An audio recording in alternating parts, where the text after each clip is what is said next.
So we do still have people joining, but let's begin our session now. So for those of you who don't know me, I'm Jonathan Hemus. I'm the Managing Director of Insignia. We're a specialist crisis management consultancy.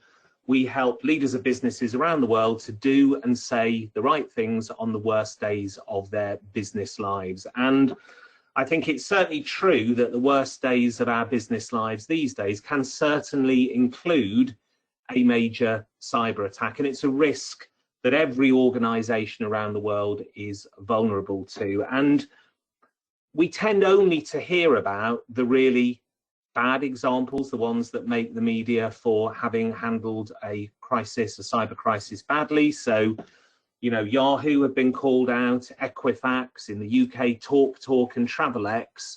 We get lots of coverage about how organizations have handled cyber attacks badly. And that's why about a year ago, I was really delighted to come across the example of Norsk Hydro, who certainly I believe handled their response to a cyber crisis brilliantly.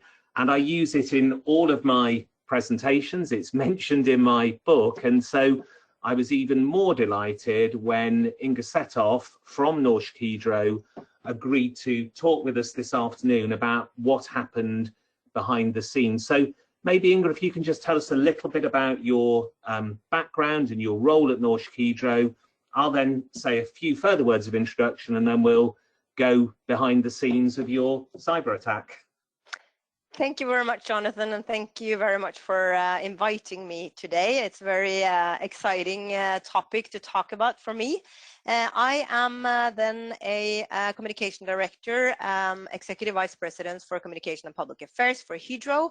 I am going to speak more about what my company is all about later, but I've been in this company and this position for 12 years, been in the company for 16 years, and background before that, I was a journalist for Reuters news agency for almost a decade. So I've been traveling quite a bit, and you know, but I've been on the dark side, as we say, since 2005. So that's my job, responsible for internal and external communications and public affairs, government affairs, and EU affairs. That's my job. Fantastic, thanks, Inger. So again, just a couple of words of setup. I know that everyone's much keener to hear from Inger than from me. So a bit of context. I thought it was just interesting that literally the day before yesterday, Hiscox, the insurance company, released their annual cyber readiness report. And sadly, but no surprise, in 2020, more firms were targeted by cyber criminals than in the previous year. 43% of all businesses were aware that they had been attacked. I would guess that many more were attacked, and the cyber criminals are lying dormant now, ready to strike. But the problem is getting worse.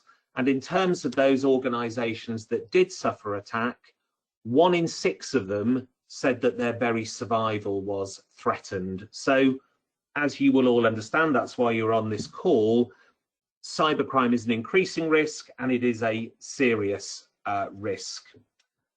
This is a graph that I show in many of these presentations, and if I were to summarize it, it's a piece of research done by Oxford Metrica, and what this research says is effectively what you do in your response to a crisis is what determines whether or not your organization, your business, will gain or lose value in the aftermath of a crisis. It's tempting to assume that every organization loses value after a crisis, but that isn't the case.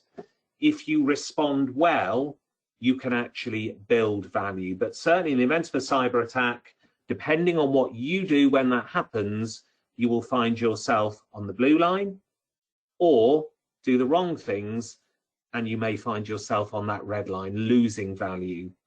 Even more interestingly, and this is almost a teaser for what Inger is about to talk to you about, is that what Oxford Metrica found was that there were characteristics of communication which help to predict whether you end up on the blue or the red line. And those characteristics were as follows. In the event of a crisis, those that disclosed promptly, so began communicating quickly. Those that demonstrated candor and transparency in disclosure, so who were open and honest in what they said. Those that took responsibility for what had happened and responding to it. And those finally that demonstrated credible follow-up behaviours. In other words, took immediate action to address the situation. These were the organisations that grew their value in the aftermath of a crisis.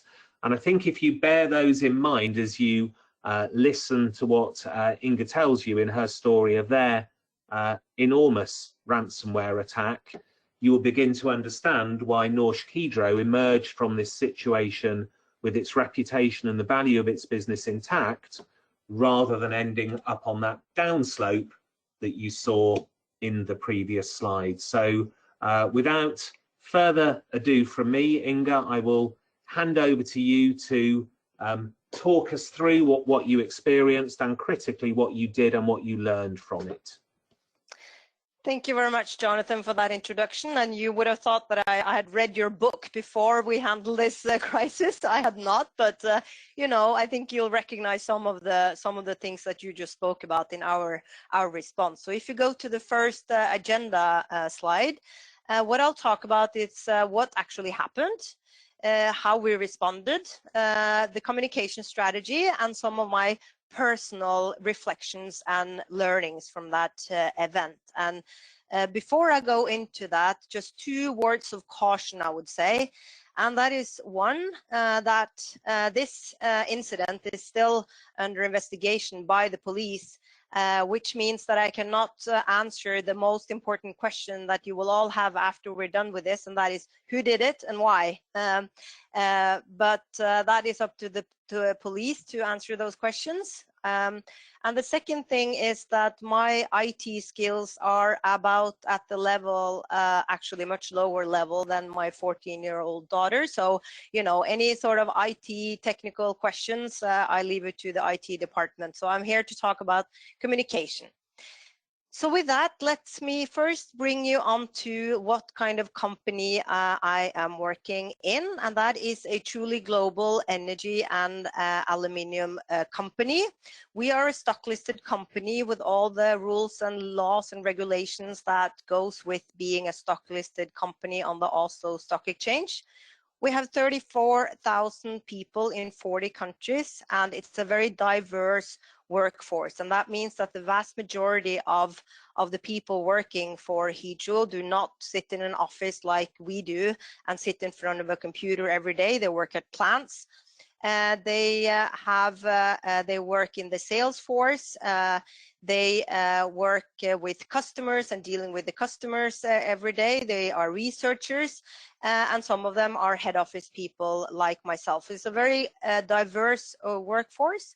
Altogether, they speak 19 different languages. Basically, if you want to reach all 34,000 people, we have to do so in 34 different languages. So it's a fairly large and complex stakeholder picture. And in addition to that, we have, if you click one more, we have 30,000 customers on all continents of the world. They are in building and construction, they are in automotive, they are in furniture, they are in cans and packaging, and the customers, you know, including Audi, Tesla, IKEA, and the likes. So that is sort of the bit of the complexity of the kind of organization that you have to communicate with, and the customers and the investors and the stakeholders when something like this strikes. What I would like to do to sort of bring you back to that feeling that we all woke up to on that morning of the 19th of March 2019. Since Hydro is one of the oldest and biggest companies in Norway, it was top news in Norway on Norwegian broadcast NRK on that evening when it had all happened. So what I'm going to show you now is just a brief top primetime news story on what happened that day. And it's in Norwegian, but it's translated with subtitles. Please, Jonathan.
One thing I So should mention at this point, apologies Inger, we're going to take questions at the end, and if you can post those to the question or chat section of your control panel, we'll collect those and we'll go through as many of those as possible at the end of the presentation.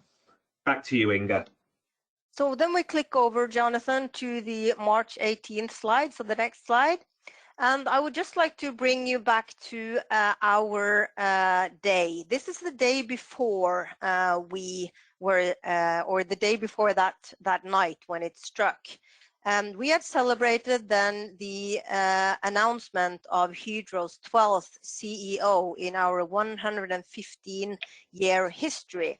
It was also the celebration of the first female CEO in our company's history. So it was a big day and big celebration. We had press conference, internal celebration, and also prime top news on Norwegian national broadcast NRK. You know, if you work in communication, any of you guys, you know what it's like when you have worked so hard for a story to come out and land well, like we had done to announce the new CEO. So the last thing I did before I went to bed that evening, of course exhausted after having worked all weekend to actually prepare this, not weekend because we had worked on months for that, but the last thing I did was to take a picture, download the tomorrow's papers, take a picture of the front pages. There were front pages on both the main papers in Norway. And I had sent an SMS to the then new CEO, Hilda, and I said, Hilda, you can be so pleased and happy. And I went to bed and went to sleep, and I was just excited to go to work the next day. You know that when you feel so excited to come to work because you know that it's going to be a big celebration. And then I went to bed. And this is what I woke up to early in the morning. The next slide, please, Jonathan. This is a WhatsApp message from my dear colleague, Eric, who was press officer on call that night. We have 24/7 press officer on call duty, and it was Eric's turn. And something bad always happens when Eric is on call. Anyway, the message read, and I have my phone next to my bed, so I woke up very early hours and I looked at this message, and it says, all. We are under massive cyber attack impacting several business areas and possibly all. Extruded Solutions, that's one of our business areas with 22,000 employees. In the US, in the United States, has stopped production. That's basically 20 big plants in the United States. Primary Metal, which is basically also a big business area with 5,000 people, are running manually, etc. So when I got that message, I, of course, didn't believe it. And I said, Eric, this is a drill. And Eric said, no, it's not a drill. And I said, yes, Eric, this is a drill. And then Eric said, I don't think it's a drill. I'm sitting in the corporate emergency room.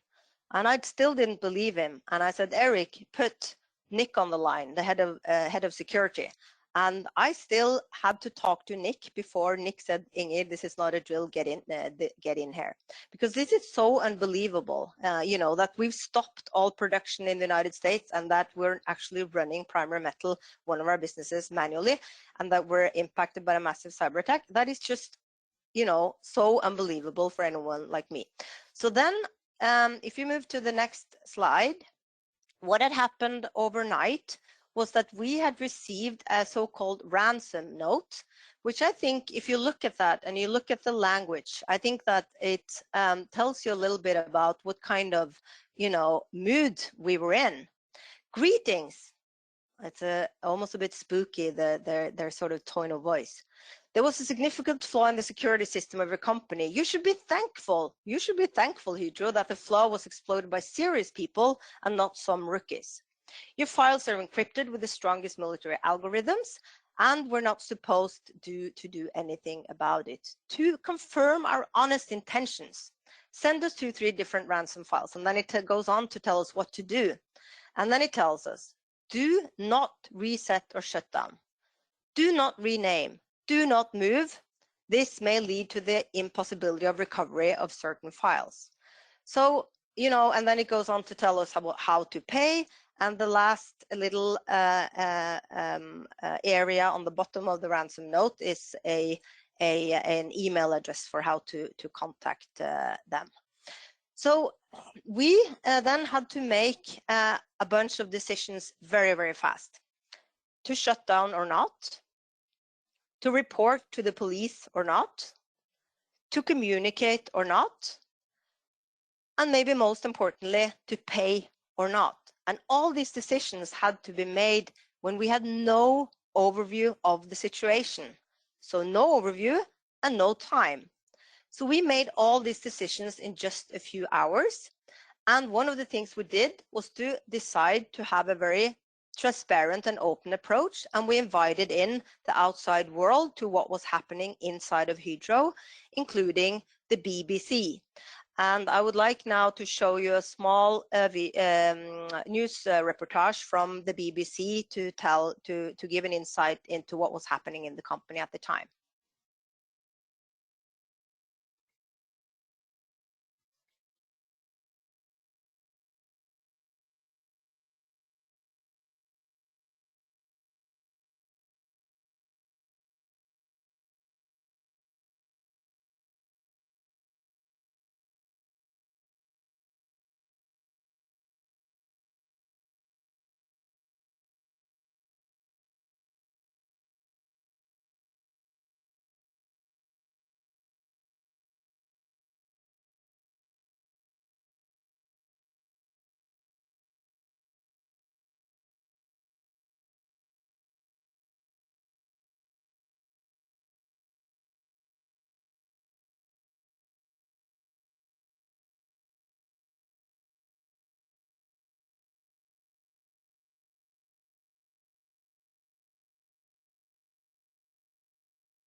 So if you go to the next slide that shows the initial emergency response, we received just after midnight, we saw the first sign of attack, and we first discovered it in the US, and then it traveled quickly over to Europe. And in Europe is where we have our infrastructure center in Hungary.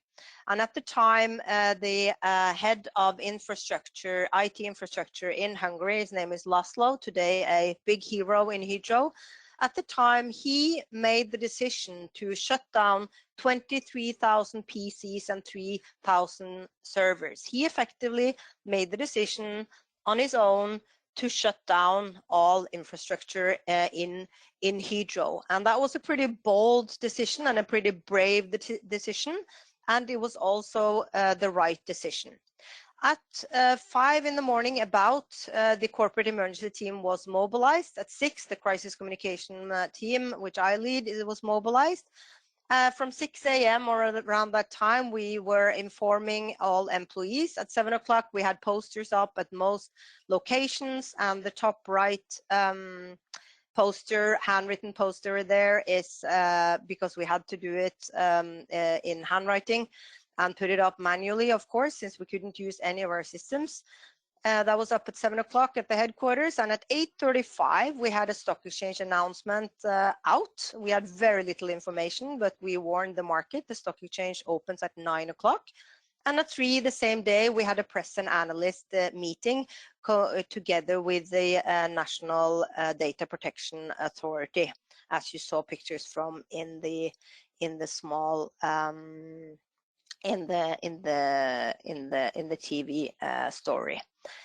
So how did we then organize for all this? If you click to the next slide, please, because as you understand, this is not an IT crisis. Is it not a communication crisis? This is a crisis for the whole company. So that means you have to attack it also, or respond to it as a company. We struggle to produce in many places, as I've said. You know, we went to manual production in many places. We shut down production in many places. We struggled to deliver products to our customers. We didn't have IT systems to run internal accounting system, which meant we couldn't report financial results to the market as we're obliged to because we're a stock listed company. In some places, like in Brazil, we didn't have the payroll systems, which were all, of course, digital, to actually pay our people.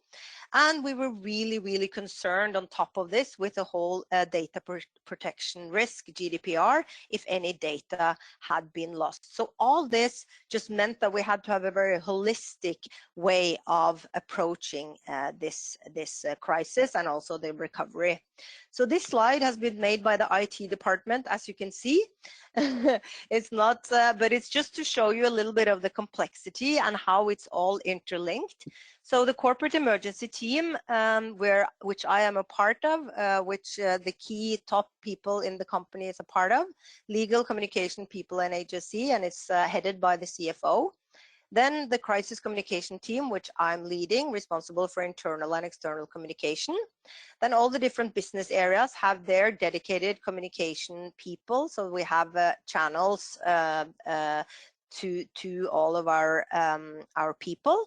And then, of course, the corporate emergency team is responsible then for all the coordination with the police, to the Norwegian data protection authorities, to the to other companies. We also were in dialogue with other companies who had several similar experiences, and also, of course, to media and the press and the also stock exchange, etc.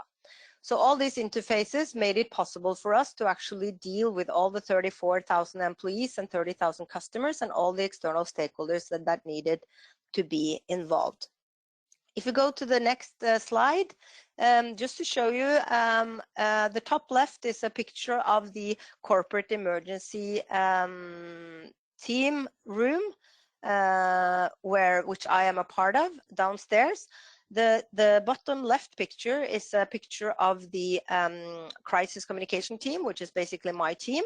And the picture to the right is my hand taking a picture with my phone from the note that I was typing on my computer, putting it up on the wall to share it with the corporate emergency team so that we were all happy with what it said. Then I took a picture, sent it by SMS up to the people upstairs, who actually then made sure that the different communication people in all the business areas actually got that information out to the organization.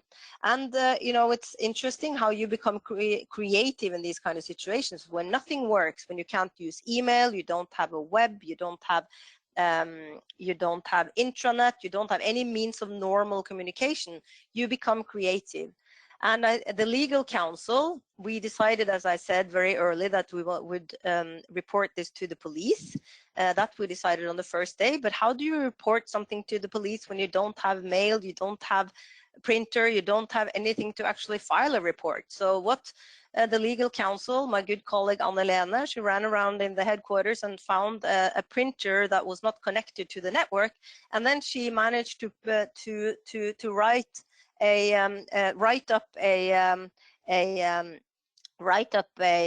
report, and then she took a picture with her phone, and then she sent the report, the formal report, to the police via SMS to our contacts in the police. So it was just an interesting, I think, experience of how you find your way when you have to find your way. If you click to the next slide, I move now into the communication strategy. And this slide is from, it's just a picture also taken with my phone, just to show you how we made our decisions in the morning, because I'm often asked when we made the decision to be transparent. I'm also often asked, you know, did you discuss it? And the truth is that we didn't discuss it. We just knew that it was the only way, and we did it. And this note is from 7 o'clock in the morning on the same morning.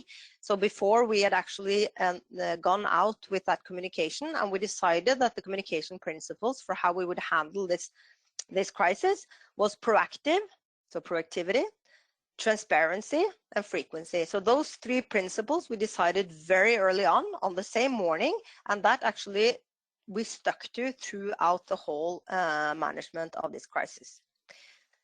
Then to the next slide, just to show you, I'm often also asked about the channels that we used, because none of the normal channels worked. Like I told you, I mean, we didn't have the intranet, we didn't have web, we didn't have hydro.com, we didn't have email.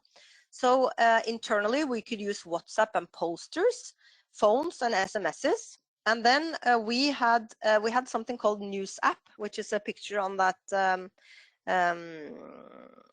to the left there. Those are the internal communication means that we used. And we had tried to convince the organization to download that news app for a year. And you know how slow people are at doing those kind of things. So we only had like 1,000 people who had actually downloaded that. But in less than a week, 10,000 people in Hydro internally had downloaded that news app. So we could use that news app to distribute information. And that's what we used in the initial phases of the company. Now we have in Hydro, we have Workplace by Facebook, but we didn't have that at the time. So we needed to find another way. And then externally, we used Facebook and Twitter, and also the Oslo Stock Exchange. And we had a bit of luck too, I have to say, because we were in the last phases of developing a new, of launching a new website. So on that first day, we called, it was a Monday, we called the project leader for that, for the new web page. And we said, Jorunn, would it be any chance that we could, you know, speed up the launch of the new webpage, because that was supposed to be launched in June. And then she said, well, you know, we have a bit of a problem with the German translation. And we were like, yeah, okay, but that's fine. We're going to launch it. So then she called in all the resources we had internally and externally, and we actually managed to launch a new web page on that Wednesday, on day 3. And that was superb, because the rest of the world thought that that was a signal that we were actually controlling the situation. But the truth is, it was pure luck. And then if we move over to the communication strategy on the next slide, please. We very early on then, on that same day, we finished up the clear strategy. And we had very clear objectives on what the strategy would be all about. Of course, protecting our reputation, instill trust, and especially among our employees, to empower our employees. Because how do we enable employees to do their job when they don't have the normal means of doing so? And then of course, information to the market and customers. And then the principles I've been through, but also we also tried to have a strategy of being ahead of time, you know, making sure that we had answered people's questions before they arose, or at least making sure that we have the arenas for people to ask the questions. On the channel side, I talked about that. We had some defined channels internally and externally, but we also relied very much on the internal line communication. So basically through the leaders out via the line. I think that one of the things that was a success factor was that we decided that we would have daily internal updates. So every morning we started with an internal update at 9 o'clock every day, even if we didn't have anything new to say. We had an internal update which was in a big auditorium at the headquarters, where you know, sometimes, most of the time, I would host it. Sometimes the CFO would host it. Other times the head of IT would host it, where people could ask questions, and then we recorded it, and then we put it out on the news app, so that people could, as people woke up in different time zones of the world, they could see the most recent update from Hydro. So I think that was a very, and we did the same externally as well, but I think the most critical part was the internal part. I'm going to give you just a little to show you a little bit about how these internal updates worked. And I think one of the critical success factors too is that we actually have a head of IT in Hydro who speaks a language that people understand. And as you know, it can be hard for non-IT people and non-technical people to understand the language of IT. But Joe, his name is, our head of IT, who you saw in the BBC reportage, he's excellent at explaining in a language that we all understand and that we all embrace, in a way that makes us calm and happy, and that we feel that we are in good hands. And he pulled out one of these overhead tools that you will see now. And if you're my age, you've seen it before, because we had them in school. I haven't seen it since then. And if you're younger than me, you've probably never seen it before. But it was a way of showing our employees what was happening. So if you show that little video, please, Jonathan.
So I showed you this little piece because I think that it illustrates very well the kind of mood that we were trying to create. If you switch to the next slide, please, Jonathan, and the one that says cyber heroes. Yeah. Because people are concerned, you know, some people thought that the world was under attack, right? People are scared, people are frustrated. People are tired too, because we had to go to great lengths to actually be able to do our job, and it was people came to work every day, but people were very, very frustrated. So actually to be able to explain to people what was happening and get people on board and make them understand and just create that kind of little laughter that you saw now in that morning session, that really helped the mood and the spirit of people, and made sure that that we kept on moving, you know, kept the spirit up. And we needed all our 34,000 people on board. So one of the ideas that one of the creative minds in the communication department had was to, because we saw that there were so many creative ways of solving, you know, the everyday life, you know, and we also saw that there were these great heroes out there in the system who actually stood up for Hydro, you know, old alumni, people who had stopped working, who came back to the office to help out and do things manually the way they did in the old days, for instance. And we wanted to lift up these stories. So we had something called the Hydro Cyber Heroes campaign. And I think one of the greatest ones was this guy Jan at the bottom right in the picture here. He was a technology pessimist. You know, he always hated computers. He hated IT, and you know, and what he did was to insist on printing out all orders and all specifications throughout all the years that he'd been in Hydro.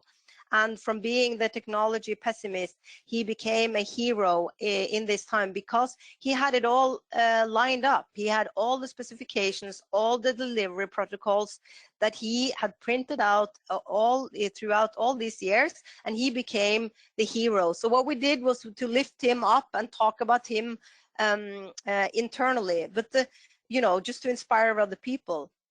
But if you click to the next slide, what we saw is that we also got external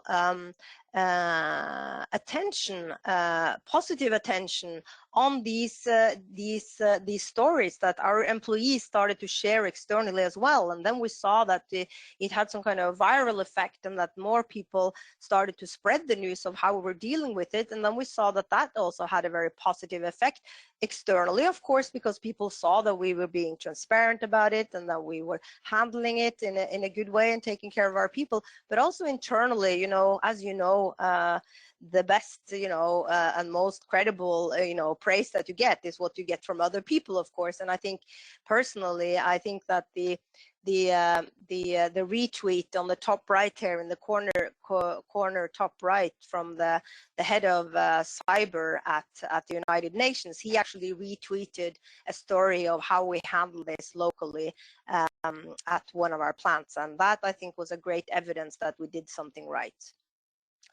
Then our customers on the next slide, please. As I said, we have 30,000 customers around the world, and they were all concerned, of course, that they wouldn't get their deliveries. And what we decided very early on was to very frequently and very openly and very direct with all customers to give them updates on what was happening and how we were dealing with it. And what we saw, and this is just one example out of many, but this customer says that it's a major Swedish customer who said that he was very pleased that we were open from the start, and the information was sent was helping them answer questions. And he said, we admit that we were worried about deliveries, but you solved it with courage. You were always available and you kept the spirit up. And I think it's just one of those, it illustrates that we, by being open and transparent, we actually gained also trust from our customers and lost very few customers in that time. Next, being a stock listed company, I think the most concrete proof of how we handle stakeholder management has paid off. It is not only because it makes us look good, but it's also that it actually had a positive impact on our share price. So the share price actually went up on that day. This story here is from Bloomberg, and I think that that's one of the reasons why many companies are concerned and are reluctant maybe to be open about these kind of incidents, is because it shows vulnerability, and it maybe reflects badly on how on the company, and also they're afraid to lose trust among investors and other stakeholders. And I think this is a proof that you can actually do the opposite. We actually gained value in this time also from in the investor market. So last, and I think I'm actually sticking to my time now, Jonathan. my learnings, and I would like to emphasize that this is my personal learnings. This is from a communication point of view. As I said, I am part of a corporate emergency team in Hydro, which is very well functioning. And we have been through many crises together, and we have very clear roles and responsibilities in that team. And I think that means that in a crisis, the only thing you don't have is time. You don't have time to sort of question each other's role or questions each other's, you know, capabilities or, you know, mandate. You just have to do your job, and you have to trust each other. And that trust is built over time, of course, but it's also built by having very clear roles and responsibilities in that team. And I think that was, you know, it's not like someone says, you know, it's not, you know, if you're head of legal, then you do the legal considerations. If you're the head of communication, you make the decisions of when to have a press conference and how and what the messages are. You know, you don't have time to question and discuss, you know, everything. You need to have emergency plans in operations, but not only in operations, you also have to have manual operations. That's something that we learned. And then to have this very high alertness and cybersecurity awareness and GDPR awareness was very important. We had cybersecurity really high on our risk map for many years. And I think the fact that, you know, people were aware of the risks. On the communication side, I think openness and transparency really didn't only help our reputation, it also limited operational financial impact, as I said, because we need to enable people, they need to know what to do to handle this correctly. Otherwise, you're going to harm operation, and you are not able to ensure safe operations, which is, of course, always the most important thing, safe operations. You also see that every day we went to work, I mean, every day we were afraid of phase 2 attacks. And, you know, to really prevent that fatigue, you know, to have that engagement, you know, to keep the spirit up, to make sure that people actually kept on going was extremely important, because we were always afraid of that second phase attack, you know. And also we were, and companies in general are very vulnerable to to phishing attempts. And we saw that there were phishing attempts, you know, everywhere, but also phishing attempts among our customers and other stakeholders, you know, why people pretending to be Hydro, basically. So, you know, to really keep that alertness high, you need to be you know, on top of things, you need to be engaged, you need to be alert, and that was very important, and communication really helped the organization staying and remaining alert to second phase attack. Personally, last but not least, what I've learned the most is the power of people and the power of our own people. If you enable and empower your own people, if you are open and transparent about what you do, but also about what you don't know, you know, that is extremely good for morale, and that is what makes people help you solve the problem rather than to adding to your problem. So I really saw an organization that was strong, that was willing, that was empowered, and that really helped Hydro embark from this crisis as a stronger company. So don't ever underestimate the power of people. That is my most important learning. Inger, that was utterly fascinating and incredibly valuable, and that is reflected in the fact we have a number of further questions. So let's take 10 minutes to try and get through as many of these as possible, then I'll summarize in the final 5 minutes. But I thought I knew a lot about this situation. I've learned so much. So first of all, thank you. But a question from Brandon. Did you find that the corporate crisis team was a little more hesitant in the first 24 hours to make decisions because it was a crisis scenario that they were unfamiliar with? No, actually not, because we had so little time that I think that what we decided very early was just we had to do. We knew that we wouldn't get the overview of the situation, which we normally do. Normally we'll have everybody call in, we're very thorough, but we knew that we didn't have time for that. So, but I think that is thanks to the point that I made, that we know each other very well. We've been through many crises together, especially in the past few years. We've had a big crisis in Brazil, and we know each other so well. So no, I think that we were fast because we trusted each other. Excellent. And I think you touched on this question as well, but it'd be interesting maybe to explore it a little bit more. This is a question from Brett, who describes himself as a former Reuters colleague in Helsinki. Oh, wow. Good to see you here. And Brett says all companies have a level of preparedness for this kind of attack. This was clearly an extreme case, but how much did your training and exercising help you when things hit the fan? I think it's absolutely critical. I think that but yeah, that's one thing I wanted to mention, is that one thing is the kind of training. When you know that you're in a training, you sort of take it like it's like halfway training. You need real training. The kind of training that makes you feel a bit, makes you feel that you're in the training, that you forget that it's not training and you feel like it's real. That kind of training you need. But that kind of training that you do while you're sitting working, doing something else, and then you do a bit of training on the side because you really don't have time, that's worthless. I think it has to be real training, and I think we've done a lot of training, and I think that every bit of that training and the scenario thinking that we do a lot of in Hydro, we have a lot of worst case scenario thinking. And I think that was very helpful, because that's what we did every day. We started worst case scenario. What's the worst case scenario today? The head of he would always say that worst case scenario. So that, I think training is absolutely critical.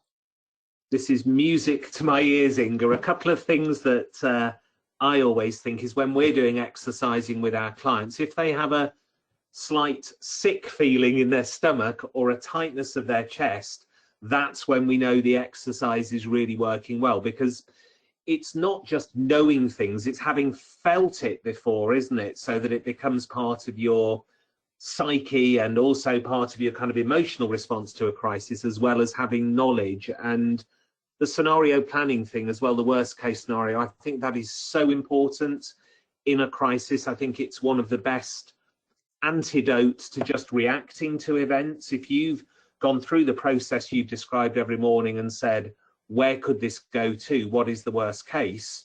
Then you can prepare for it. So really powerful. Thank you. Question from Mohammed. What did you use to communicate within the crisis communication team and more widely? Was this a redundancy built in? Again, I know you've touched on that, but anything else to say on that area, Inger? Do you think the question is related to what channels we used, or? I think it probably is, yes. And actually there's another question related to that, which is what PCs were being used by the emergency and crisis comms team during the crisis. We used our own PC, we just couldn't log onto the network. Right. So our PCs were fine, we just couldn't log onto the network. And then so we used the hotspot, so we used our own network, right, on our phones that we could use. And we couldn't use email or anything like that. I have to say our secret at the time was WhatsApp. We could use WhatsApp because that's we're not allowed to use WhatsApp, but in that time we were allowed to use it. So we used WhatsApp. That was the internal channels, and SMSs, which is really normal in it's a bit different. Like in Brazil, everybody uses WhatsApp, and we have a large proportion of our employees in Brazil. So yeah, so we used a lot of WhatsApp and a lot of SMSs, and then that was before Corona, so we could actually be together. So we stayed together a lot. Did you put in place additional means of communication after the crisis to be used in the event of another attack? communication professionals never waste a good crisis. You know, when you come out of a crisis, that's when you apply to the corporate management board and say, we need to invest in new channels. So I had actually for a couple of years tried to get the Hydro to invest in you know, more efficient company-wide internal channels. And right after this, we went ahead and invested in workplace as one way of communicating with all employees. So that we have now. So the answer is yes, Jonathan.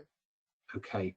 Again, you've touched on this, but Tim asks, please describe the evolution of tensions and synergies between comms and legal when deciding on internal and external messaging. It's the stereotypical question, the communicators and the lawyers. How does that work? Oh, that's such a nice question. I could talk for an hour just about that, but I have to say that you know, that my philosophy is that tension between legal and communication, it's good, it's healthy, it's annoying right there and then, because you just want to get out there and get it done, and the lawyer is saying, think about this, think about GDPR, think about, you know, the police, they're coming in an hour and you need to tell them first, you know.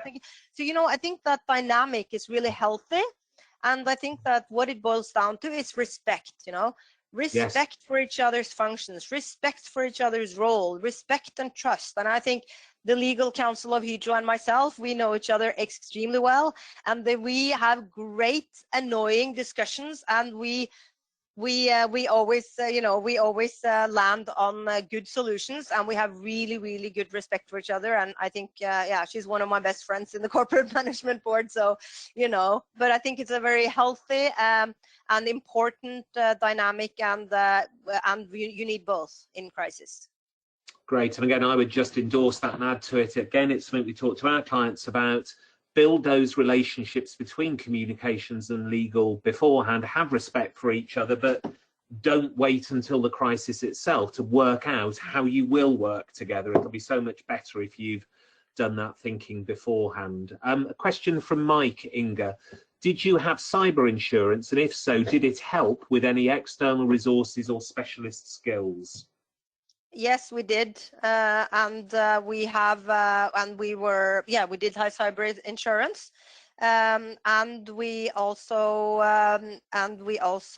had, I'm not sure the second part of the question, whether we got external help with external skills. Lots of it, right? We flew in Microsoft experts to our offices, and yeah, from everywhere. So the answer to both your questions is yes, and very important both. And again, for those people who've been, you know, lucky enough not to have been through what you've been through, what would you be advising them to kind of put in place beforehand with regards to expertise? What should they be doing now to make sure that they have the right resources at their disposal should it happen to them? Yeah, it depends very much exactly what you're saying. It needs to be there at your disposal. You need to have those contacts established beforehand, so you know what buttons to push when you need it. Because it, depending on the size of your organization, you know, not everyone can have everything in-house, of course, but you need just to have that available and a setup to mobilize when you need it. And that goes for expertise, but it also goes for communication and crisis communication expertise. You know, you can't have it all, but you need to know how to pull those resources when you need them, because you don't, like I said, the only thing you don't have is time. You don't have time. You know, you just have to execute. You don't have time to consider, you just have to do. Yeah, great. I think we've probably got 2 more questions and then a 3-minute summary from me. So Ivan asks, what are the key factors for decision making during your crisis, at least from your perspective? See, we also do that routinely. We say, what are the decision milestones coming up? You know, for instance, and that will be different day by day, but there will be internal factors, it will be external factors. But in our case, for instance, you know, it will be the stock exchange regulations, for instance, on that morning. The reason why we had a press press statement out at 8:35 was because the Oslo Stock Exchange opens at 9. So that is the most important decision point. You know that you have to make a decision before 9 o'clock, and then you know that before the day is over you need to have addressed the market. At least that was our judgment before the day is over. So those are the external factors: stock market considerations, investor considerations, and customer considerations are the most important thing. And of course, police came in very early. We had a meeting with the police, Norwegian police, on day one, and of course they also have very strict lineup of milestones that will very much impact our course of action. Fantastic. There are 2 or 3 further questions, but I always promise our participants that we will finish on time. So I'm going to do 2 or 3 slides of summary and then come back and thank Inger formally for this presentation. So from my side, I think what this crisis reinforces for me, one of the things it reinforces is Warren Buffett's famous quote that I use a lot: it takes 20 years to build a reputation and 5 minutes to ruin it. If you think about that, you'll do things differently. And what Inger's described is a response in those 5 minutes and 24 hours and many weeks that meant that their reputation was not damaged, quite the reverse. It was enhanced by that response. Some help, a little bit of help from us on the back of this session. We'll be sending you an email after the webinar. One of the things that you can click on a link and get hold of is a very simple infographic of 10 things to do before a cyber crisis to put you in a position to respond successfully, which you may find useful as part of your planning. Secondly, if you would like to assess your own level of preparedness for any kind of crisis, including a cyber crisis, there will also be a link in that email to our online crisis scorecard. And if you're really, really keen, you may like to get a copy of my recently published book, Crisis Proof, which, as I say, mentions Norsk Hydro, and that was even before Inger and I had ever spoken. And the reason it's in there is because I do believe it is one of the very best examples of recent years of how to communicate in a crisis, and a very powerful example of what happens to your business, its reputation and value, if you do that well. And so with that in mind, Inger, I would like to very, very sincerely thank you. It was tremendously insightful, very transparent, very candid, and just contains so many rich learnings that I know everybody on this call will have really valued. So thank you so much for sparing your time. Thank you for being so willing to share your experience, and I appreciate you giving up your time to do that. Thank you very much, Jonathan. Thank you everyone for joining. Fantastic. So everyone, again, thank you. There will be an email. It will have a link to a recording of this session as well. I appreciate all of you joining. I know you will have found it valuable, and we look forward to seeing you at our next webinar. Thanks, everyone. Bye-bye.